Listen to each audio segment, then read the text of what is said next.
There's a certain magic to being 30,000 feet in the air. You're suspended between earth and sky, floating in a metal tube, completely disconnected from the world below. The gentle hum of the engines, the soft glow of the cabin lights, and then the familiar rattle of the meal cart makes its way down the aisle.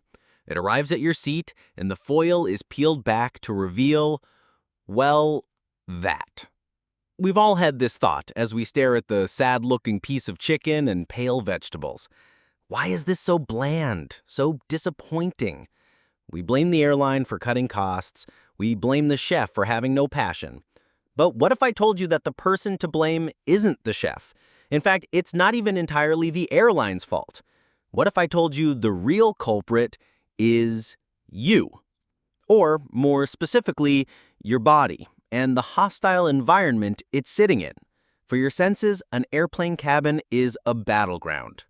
Your journey into flavorlessness begins with two invisible forces: cabin pressure and humidity. First, pressure. While you're flying, the cabin is pressurized to the equivalent of being on a mountain at about 6,000 to 8,000 feet. Your body can handle it, but your taste buds, they start to get numb. But the bigger problem, the real taste killer, is the humidity. The air in an airplane cabin has a humidity level of about 12%. To put that in perspective, that is drier than the Sahara Desert.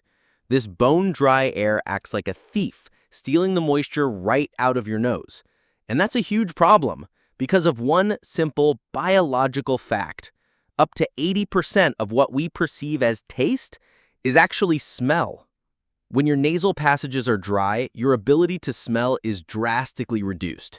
Your olfactory receptors, the things that detect aromas, are essentially taking a nap. It's like trying to taste a strawberry while holding your nose.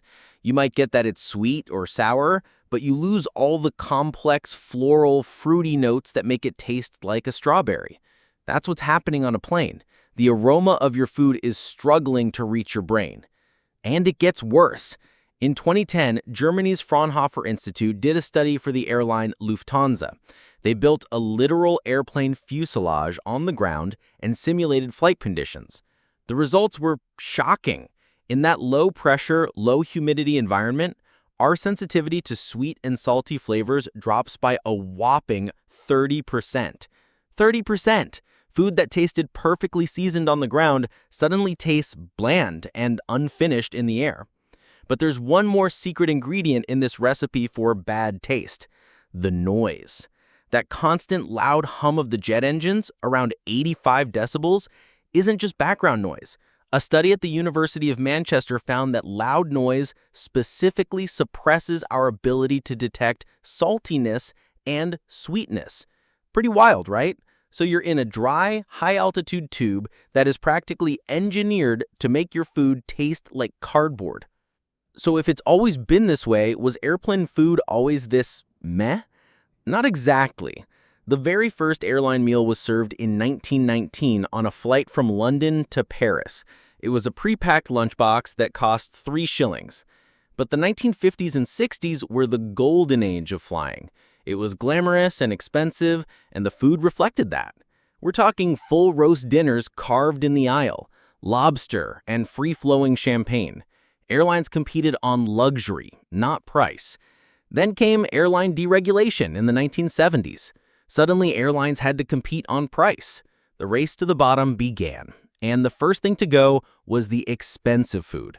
The focus shifted from luxury dining to mass-produced, cost-effective meals that could survive the harsh conditions of flight. This brings us back to the chefs. These are not bad chefs. They are food scientists fighting a battle against physics. They know your senses are dulled. So how do they fight back? First, they use a brute force approach. They have to add about 20 to 30% more salt and sugar to the food on the ground just for it to taste properly seasoned in the air. But they also have a secret weapon, a fifth taste that our bodies are surprisingly good at detecting even at 30,000 feet. It's not sweet, sour, salty, or bitter. It's umami. Umami is that rich, savory, brothy flavor you get from things like mushrooms, cooked meats, soy sauce, and especially tomatoes. The ability to taste umami is almost completely unaffected by altitude and low pressure. And that is the reason why tomato juice and Bloody Marys are so ridiculously popular on airplanes. On the ground, many people find straight tomato juice a bit earthy, but in the air, with your sweet and salty senses diminished, the rich umami of the tomato shines through. It's one of the few things that taste vibrant and delicious. So let's recap.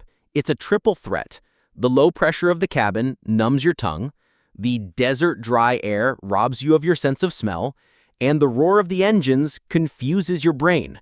The food you're being served isn't necessarily bad.